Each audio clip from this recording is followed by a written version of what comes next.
Quais os prejuízos econômicos, sociais e ambientais que a privatização da Eletrobras representa para o país?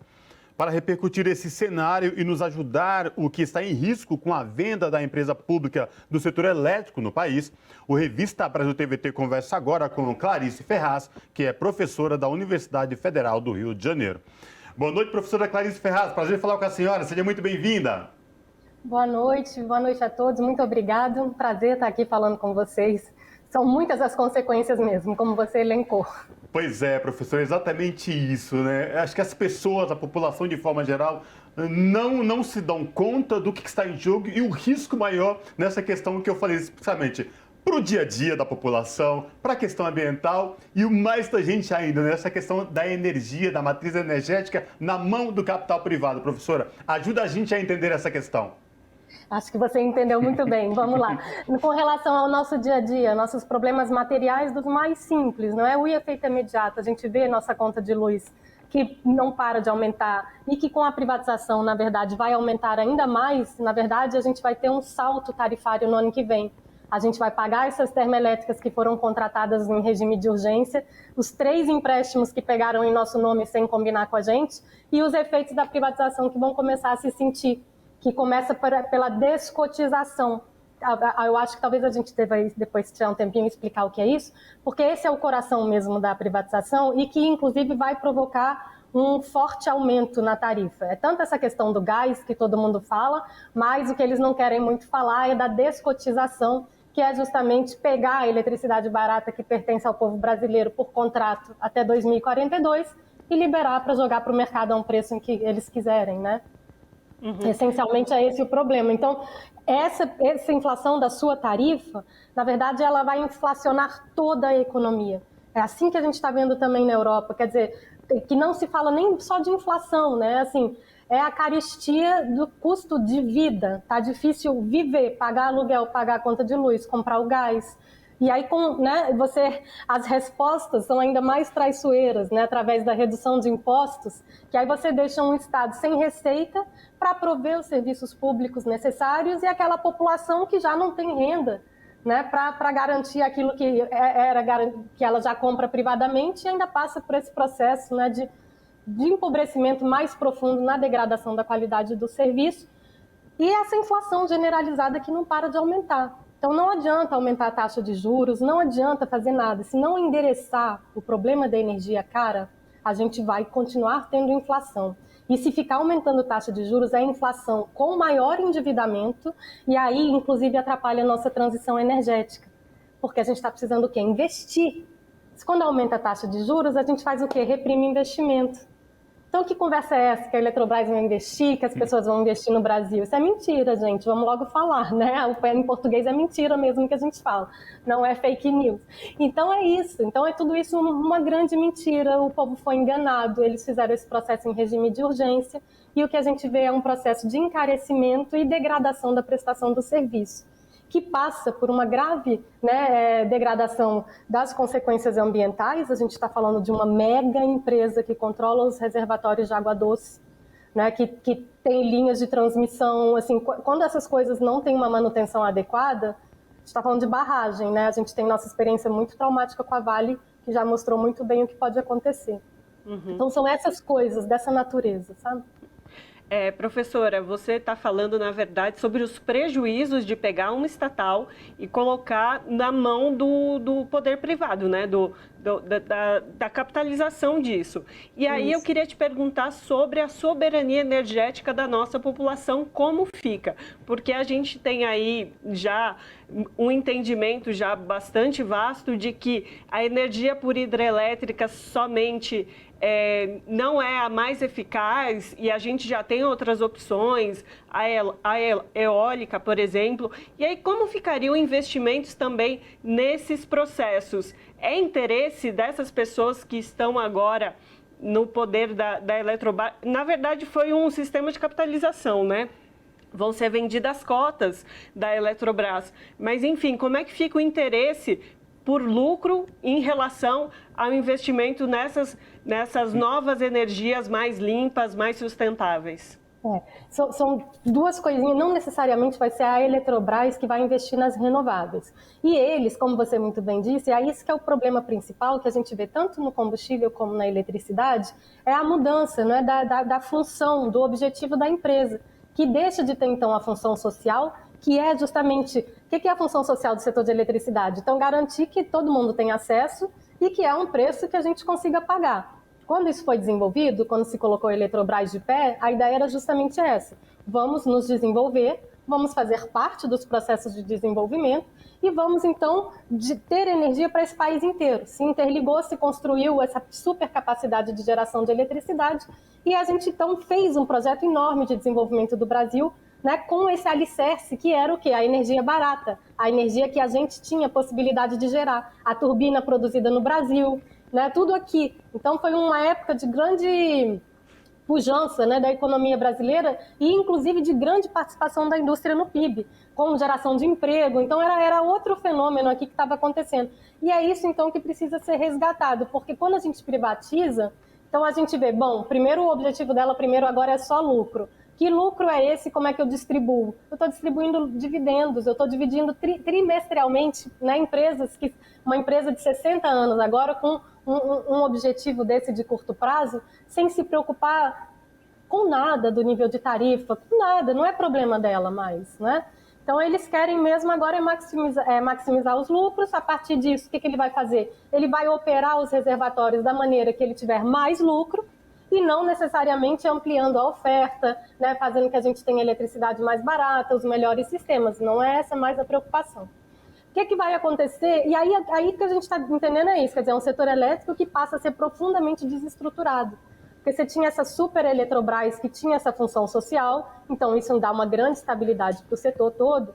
E ao controlar o reservatório, isso está saindo, né, realmente é o resultado de todos esses estudos. O problema das renováveis é que justamente elas variam e a gente não tem previsibilidade. Então, para fazer o planejamento, eu não sei quanto vai ter de sol, de vento daqui a 2, 3 horas. Fica tenso. Então, o que é o coração do sistema elétrico que consegue fazer uma transição e que consegue funcionar com mais renováveis sem ter apagão? É um sistema que é flexível. Então, quando para o sol, tem alguma energia que entra, né? Aí seja ela gerada por uma fonte que consegue estocar, e aí estocar a eletricidade, a gente ou é uma bateria ou é o reservatório. Porque eu não estou estocando a eletricidade, mas eu estou estocando aquela água, e quando eu ligo, é muito rápido, a gente começa a gerar eletricidade. Quer dizer, apesar de ser uma tecnologia centenária, ela é uma das mais rápidas de entrada em acionamento. E isso é super importante, porque realmente o tempo pode virar de uma hora para outra, e você, né, ficar com o problema de cair mesmo no seu sistema, como já caiu no Texas, enfim, como já caiu em vários lugares, tá? Por causa dessas questões ambientais mesmo que a gente está falando. Então, você tem um setor desestruturado, essa empresa que só busca lucro. Então, onde que é mais barato a gente produzir energia? É nas renováveis. Então, vai ter algum tipo de investimento, que inclusive já foi contratado, isso aqui já tem até uma previsão de expansão, mas eles não estão preocupados, porque cada um dentro do seu setor, a eólica, o solar, o dono da Eletrobras, ele está preocupado também com maximizar seus lucros. Ele não está preocupado em saber se é o sol certo que vai encaixar com o reservatório, com a eólica, e isso vai fazer a tarifa mais barata para todo mundo. De novo, né? Aí o que acontece com a eólica, por exemplo? Só para dar uma ideia de como a gente é prejudicado quando cada um vai buscando seus interesses, né? Com essas coisas do governo de contratar muita termoelétrica, a termoelétrica saiu com prioridade, saiu com inflexibilidade, como eles chamam. Então, isso quer dizer o quê? Que não é competição, que não é nada. Uma canetada do governo, o gás vai passar na frente. Só que o que é o problema disso? Na verdade, no nosso sistema elétrico está definido que é do mais barato para o mais caro, para a gente ter a tarifa mais barata possível. Quando ele vai lá e bota mais cara na frente, ele tira o lugar das mais baratas. Então, isso aconteceu no Nordeste e em outras regiões. Era a geração eólica não tendo lugar na rede, porque a prioridade é dada para o gás. Aí, como os agentes da eólica foram lá? Foram brigar com o pessoal do gás? Não. Eles foram falar com o regulador para dizer, olha, eu sou o mais barato, a regra é que eu entro primeiro e você me deixou de fora para botar o mais caro e poluente. Você vai ter que me remunerar. Aí o regulador, né, que devia zelar por nós também, pegou e falou assim para ele, não, então tá tudo bem, desculpa, eu vou te remunerar. Aí vem na nossa conta o gás, o eólico que não despachou, e todos os empréstimos aí que eles vão, né, colocando aí na nossa conta. Tá? Então, sem energia e sem o controle de preço da energia, que é isso que eu estou querendo caracterizar, a gente está perdendo o controle sobre esse sistema elétrico brasileiro, e isso é muito grave, e isso sabota, inclusive, nosso futuro. Então, a gente perde esse controle, isso é uma ameaça à nossa soberania e qualquer projeto que você queira desenvolver aqui, porque sem energia não tem. Professora, e te chama a atenção é que nenhuma potência, né, nenhum país desenvolvido entrega sua matriz energética na mão do capital privado, sua soberania. E, professora, algo que me chama muita atenção na sua fala, muito importante, quando é a questão social e ambiental. Eu fico imaginando como é que vai ficar agora a situação daquele pequeno agricultor. Aquele pequeno agricultor que trabalha a agricultura familiar. Por quê? Aos olhos do capital privado, a agricultura familiar não interessa, porque não dá aquele lucro exorbitante. E aí todo o trabalho social que foi feito com Luz para Todos, para chegar ao pequeno agricultor no campo, agora não tem mais como cobrar. E aí vai muito mais além, porque a perversidade é tanta que coloca a culpa naquele coitado, naquele agricultor, naquele pobre agricultor que trabalha aquela, né, não tem muitos recursos, enfim, sem falar na questão ambiental, que envolve aí outro detalhe muito importante que a senhora bem salientou, professora, a questão das águas, né? Não, e você sabe, a gente está tendo toda essa discussão, mas as águas, né, quando você fala um reservatório, e tem leis que regulam isso, que é justamente o conflito do uso múltiplo da água. A gente está falando aqui da essencialidade do controle disso para garantir o setor elétrico e tudo que a gente possa desenvolver, mas eu estou falando da terceira, quarta prioridade, né? A primeira prioridade é o nosso consumo humano. Depois, irrigação para o pequeno agricultor que garante nosso alimento, né? Então, eu estou falando lá atrás. E a pessoa que controla esse reservatório, ele vai dominar e ele... Será que vai respeitar mesmo? Porque a ANEEL não conseguiu dar conta nem da empresa do Amapá, não é? Será que vai conseguir controlar um agente do tamanho da Eletrobras? Então a gente fica... E eu tive acesso, e aí conto para vocês isso, que eu vi já um contrato de uma nova usina dessas que vai ser renovada, porque aí sai do regime, está privatizando uma usina que estava nesse regime de cota, ganhando uma remuneração bem baixinha. Então ela vai ter que ter um novo contrato, aí interrompe, quebra a nossa energia barata até 2042, fala, não, desculpa, vocês agora vão pagar no preço de mercado mesmo, e aí a gente amortizou, mas vocês vão pagar de novo. E aí essa usina, então, ela está liberada para ser um produtor independente de energia. E aí ela bota no preço que ele quiser. Aí nesse contrato está escrito assim, que o controlador do reservatório, gente, e quem controla a água é nossa, a usina é nossa, é tudo da União, certo? É dada uma concessão de uso. Mas como as coisas começam a aparecer, como se ele fosse o dono mesmo, e eles se comportam como se eles fossem, né? Esquecendo que é nosso, é patrimônio brasileiro, está na nossa Constituição. Tanto a água como o reservatório e a usina. E aí ele pega e fala assim, que é ele que tem que aprovar qualquer atividade que for acontecer ali. Você imagina justamente uma região de interior ou menos desenvolvida, um pequeno agricultor, como é que vai será o acesso à água dele? E se ele tiver outros? E isso parece a casar justamente com esse projeto de taxação da água, inclusive. É com grande preocupação que a gente tem que olhar para isso. Eles estão cercando e estão realmente privatizando o uso da água.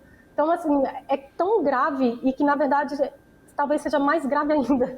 E quando a gente começa, né, a gente é muito do setor de energia, começa a conversar com quem é da água e começa a olhar o que está acontecendo ali também, é para a população ficar bastante alerta mesmo. Uhum. E, professora, você coloca esse cenário, é um cenário bastante preocupante, principalmente para as populações vulneráveis, empobrecidas, distantes dos centros urbanos, principalmente. Mas eu queria que você pudesse falar qual que seria o papel da sociedade civil, nós como cidadãos e cidadãs, então, a partir de agora. A privatização foi feita, a toque de caixa, como você bem disse, mas agora, o que nos caberia fazer para evitar maiores prejuízos? Eu acho assim, não tem como a gente querer nada menos do que a reversão completa desse processo, porque é tudo muito grave mesmo, tá? Então, olha só, primeiro, e é bem interessante a gente ter isso em mente, na verdade, ela não é considerada um processo concluído, porque tem muitas ações ainda que contestam. Foi uma coisa muito esquisita que aconteceu aqui no Rio de Janeiro, quando justamente o pessoal conseguiu entrar com a ação dizendo que, enfim, é uma discussão que ela perdeu uma causa de uma usina de Furnas, e tinha que fazer um aporte muito grande para fazer esse pagamento, e foi às vésperas da privatização. E eles fizeram uma reunião correndo, sem respeitar os prazos que a CVM acorda. Enfim, é uma questão burocrática, mas é uma questão legal. E isso foi feito errado.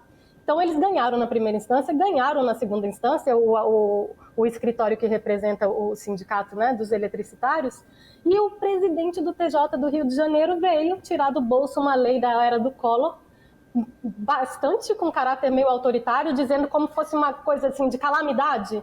Então, ele tinha que deixar o processo continuar seu curso, que explique o que é calamidade, né? Porque aqui calamidade é o que vem acontecendo, né, agora. Então, assim, na verdade, ela é inconcluso. A gente está num limbo. A gente não sabe quem é o dono. O projeto realmente, assim, aconteceu, mas não aconteceu, porque juridicamente está enrolado. E a gente tem que ver como é que isso vai se enrolar. Eu acho que o menos traumático, inclusive para nós, em termos institucionais, seria a anulação pura e simples desse processo, porque foi muita falha institucional para isso conseguir chegar onde chegou. É muito ruim como aconteceu no Congresso, é muito ruim como aconteceu no TCU, e é muito ruim se isso passar pelo Supremo dessa forma. Então, que haja pelo menos um resgate, porque senão, assim, essa fragilidade institucional é muito grave, né? E se não, é reverter. Aí o que a gente pode fazer, e o que eu também tenho feito, é assim, vamos fazer barulho, vamos pressionar muito e tentar, assim, informar. Eu estou até querendo propor curso, qualquer coisa, para informar a população brasileira realmente o que está em jogo, porque essa pressão não pode cessar. A gente está nesse torpor todo dia, um escândalo, uma prisão, uma coisa, mas não pode esquecer dos pilares de sustentação de qualquer projeto de desenvolvimento, é energia. Né? Não vai conseguir ajudar os pobres, não vai conseguir se não tiver o controle do preço do combustível nem da eletricidade. Os recursos são nossos, né? A gente está falando de coisa nossa. Então, a gente tem que, no mínimo, né, uma reversão completa, caso seja concretizada. Então, por enquanto, eu acho que é apoiar muito forte essa questão da anulação e todas as forças somadas para a reversão no dia 1º de janeiro de 2023, caso isso seja efetivado. Perfeito. Tá certo, então. Conversamos com Clarice Ferraz, que é professora da UFRJ. Professora, muito obrigada pela sua participação. Muito obrigada. É um prazer falar com vocês. Abraço, professora. Abraço.